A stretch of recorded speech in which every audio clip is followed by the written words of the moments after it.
ধসে গেছে সড়ক, কোথাও দেখা দিয়েছে ফাটল, আবার অনেক জায়গায় নিচ থেকে সরে গেছে মাটি, সৃষ্টি হয়েছে বড় বড় গর্ত। এই চিত্র বান্দরবান সদর, লামা আলী কদম, নাইক্ষ্যংছড়ি সহ বিভিন্ন উপজেলায়। এর মধ্যে পার্বত্য চট্টগ্রাম উন্নয়ন বোর্ডের ২৫ কিলোমিটার, সড়ক ও জনপথের ৬৫ কিলোমিটার এবং এলজিইডির ৯০ কিলোমিটার সড়ক ক্ষতিগ্রস্ত হয়েছে।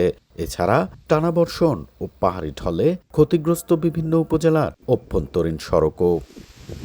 বিভিন্ন গুরুত্বপূর্ণ সড়কে ঝুঁকি নিয়ে চলাচল করছে যানবাহন, নিত্য প্রয়োজনীয় পণ্য পরিবহন, রোগী হাসপাতালে নেওয়া এবং শিক্ষার্থীদের স্কুল কলেজে যাতায়াতেও দেখা দিয়েছে চরম দুর্ভোগ। কোথাও জরুরি ভিত্তিতে অস্থায়ীভাবে সড়ক মেরামত করা হলেও কাটেনি ভোগান্তি।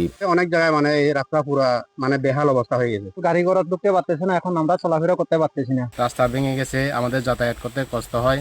ইতিমধ্যে সড়কের ক্ষয়ক্ষতির প্রাথমিক হিসাব সম্পন্ন করে ঊর্ধ্বতন কর্তৃপক্ষকে পাঠানো হয়েছে। বরাদ্দ পেলে দ্রুত ক্ষতিগ্রস্ত সড়ক মেরামত করার আশ্বাস এলজিডির কর্মকর্তার। বরাদ্দ পেলে তারপর আমরা মেইনটেনেন্সের কাজ শুরু করব।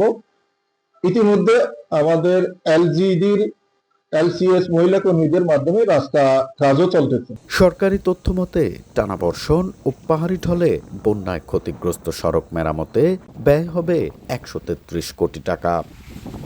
এন এ জাকির, সময় সংবাদ, বান্দরবান।